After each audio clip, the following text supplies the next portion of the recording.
বাংলায় একটা প্রবাদ আছে, ওস্তাদের মায়ের শেষ রাতে।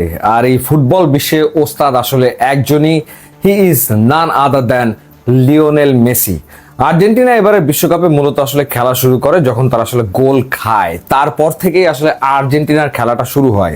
এরকম আমি আসলে কখনো দেখি নাই যে একটা দল তারা গোল খাওয়ার আগ পর্যন্ত একরকমের ফুটবল খেলে, আর যখন তারা গোল খায় তখন তারা আসলে ডিফারেন্ট লেভেলের ফুটবল খেলে, একেবারে ডিফারেন্ট লেভেলের ফুটবল খেলে।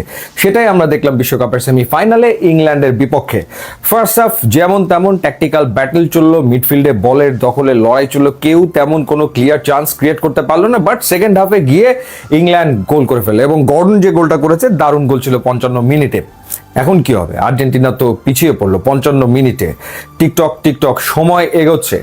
স্কালোনি কি করলেন? স্কালোনি টোটাল 5টা চেঞ্জ করলেন, টোটাল 5টা চেঞ্জ, এবং তিনি মাঠে নামালেন লাউতারো মার্টিনেজকে, তিনি নামালেন নিকো গঞ্জালেসকে, এরপর নামালেন ডি পলকে, এরপরে নামালেন মন্টিয়ালকে রাইট ব্যাক পজিশনে, বিকজ মলিনা রাইট ব্যাক পজিশনে খুব একটা ভালো খেলতে পারছিলেন না, এবং তিনি এরপরে নামালেন ওটামেন্ডিকে। টোটাল 5টা চেঞ্জ তিনি আসলে করলেন, এবং আর্জেন্টিনার খেলার ধরন পুরোপুরি আসলে পাল্টে গেল।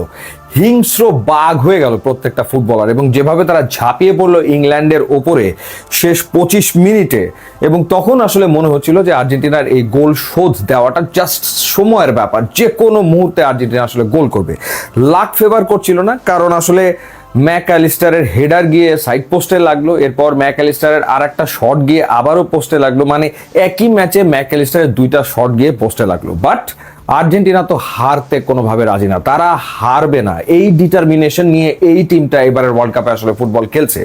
এবং বলেছিলাম যে সবচেয়ে বড় ব্যাপার, রাইট অন টাইম ফর্মে আছেন ম্যাকঅ্যালিস্টার, এনজো ফার্নান্দেস, তারা ফর্মে চলে এসছে, একই সাথে হুলিয়ান আলভারেজ এবং Lautaro Martinez. And finally Enzo Fernandez, কি শটটা তিনি নিলেন স্ট্রেট টু দ্য নেট, কি দুর্দান্ত গোল। এবং কার অ্যাসিস্ট কে করেছে? ওই যে যথারীতি the magician of football world Lionel Messi, তার অ্যাসিস্টেই আসলে গোলটা এলো। এবং এরপরে আর্জেন্টিনা আসলে ওয়েট করেনি খেলাটা যাক এক্সট্রা টাইমে, আর্জেন্টিনা চেয়েছে শেষ করে দিতে, ম্যাচ শেষ করে দিতে। অতিরিক্ত 30 মিনিট ফুটবল তারা আর খেলতে চায়নি, এরপরেই তারা আবারও অ্যাটাকে গেছে, এবং ইংল্যান্ড তখন আসলে রীতিমতো দিশেহারা হয়ে গেছে, একেবারে দিশেহারা হয়ে তারা ডিফেন্স ঠিক মতো করতে পারছে না। সেই সুযোগে আবারও কার অ্যাসিস্ট? নান আদার দ্যান লিওনেল মেসির অ্যাসিস্ট, এবং সেখানে লাউতারো মার্টিনেজের কি দুর্দান্ত এক হেডার, যার কারণে আর্জেন্টিনা জয় পেয়ে গেল এবং আবারও চলে গেল বিশ্বকাপের ফাইনালে। এবং এই ম্যাচে স্কালোনি তার স্টার্টিং 11-এ যে চেঞ্জটা এনেছিলেন, অর্থাৎ তিনি জুলিয়ানো সিমিওনিকে খেলিয়েছেন, ডিয়াগো সিমিওনির ছেলে। এবং নিশ্চয়ই আপনাদের ডিয়াগো সিমিওনি এবং বেকহামের সেই ইনসিডেন্টের কথা খেয়াল আছে, ডেভিড বেকহাম লাল কার্ড পেয়েছিল, এবং সেই সিমিওনির ছেলে জুলিয়ানো সিমিওনি প্রথম থেকে খেলেছেন এবং দুর্দান্ত খেলেছেন, একেবারে জান প্রাণ দিয়ে খেলেছেন। কি পরিমাণ রান মেক করেছেন তিনি, উপরে উঠেছেন, নিচে নেমেছেন। এবং সবচেয়ে বড় ব্যাপার হচ্ছে আর্জেন্টিনার জন্য সবচেয়ে বড় থ্রেট যে ছিল বেলিংহাম, তাকে খেলতে দিচ্ছিলেন না, তাকে আসলে নিষ্ক্রিয় করে রাখার আপ্রাণ চেষ্টা তার ভেতরে আসলে ছিল, এবং সেই কাজটা দুর্দান্তভাবে করেছেন। একই সাথে এনজো ফার্নান্দেস এবং ম্যাকঅ্যালিস্টার ডিফেন্সিভ ওয়ার্কে তাদের যে কন্ট্রিবিউশন, সেটা এক কথায় অসাধারণ ছিল। এবং ডেফিনেটলি ক্রিশ্চিয়ানো রোমেরো, তিনি তো ছিলেন বটে, লিসেন্দ্রো মার্টিনেজও ছিলেন, তারপরেও গোলটা আসলে হয়ে গেছে, সো এটা আসলে হতেই পারে। এবং সেই গোলটা হওয়ার পর আমরা আর্জেন্টিনার এই রূপটা আসলে দেখলাম, যে রূপটা আমরা দেখেছি ইজিপ্টের এগেনস্টে। তাদের খুব বেশি সময় লাগে না, 13 মিনিট থেকে 15 মিনিট পেলে ওর ভেতরেই তারা আসলে 2 গোল শোধ দিয়ে 3 গোল করে ম্যাচ জিতে নিতে পারে। সুইজারল্যান্ডের বিপক্ষেও আমরা দেখেছি যে কি পরিমাণ তারা আসলে অ্যাটাকে যখন যাচ্ছে তখন কিভাবে তারা অ্যাটাকে যাচ্ছে।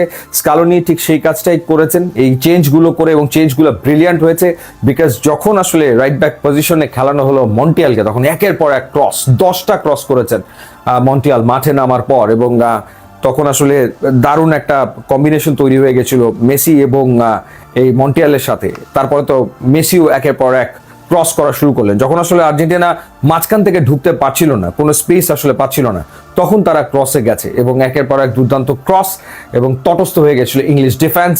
যদিও তারা লাকি ছিল, 2বার ম্যাকঅ্যালিস্টারের 2টা অ্যাটেম্প সাইড পোস্টে লেগেছে, বাট শেষ রক্ষা তাদের আসলে হয়নি। কত কথা শুনলাম র্যাঙ্কিং এর অমুক দল তমুক দল, হ্যান ত্যান হাবি জাবি, এদের সাথে খেলে নাকি আর্জেন্টিনা এই পর্যন্ত এসছে। সো যখন আর্জেন্টিনা বড় দলের সাথে খেললো, আর্জেন্টিনা বড় টিমের মতোই খেলেছে, চ্যাম্পিয়ন টিমের মতোই খেলেছে, দুর্দান্ত ফুটবল খেলেছে, কোনো সন্দেহ এ ব্যাপারে নাই। এবং তারা তারা ফুল কনফিডেন্স নিয়ে ফাইনাল খেলবে স্পেনের বিপক্ষে এবং আরো একবার তারা ট্রফি আসলে জিততে চাইবে। এবং এই টিমটার সবচেয়ে বড় স্ট্রেংথের নাম হচ্ছে লিওনেল মেসি। কি অসাধারণ একটা ম্যাচ লিওনেল মেসি খেললেন, মানে দেখার মতো, মন ভরে গেল একেবারে। সো আর্জেন্টিনা খেলা শুরু করে যখন তারা আসলে গোল খায়। এবারের বিশ্বকাপে এটাই আমরা আবিষ্কার করছি। ইউটিউব ইনস্টাগ্রাম লিঙ্ক দেওয়া আছে, আপনারা যোগ দিলে খুবই খুশি হব। And thanks for watching.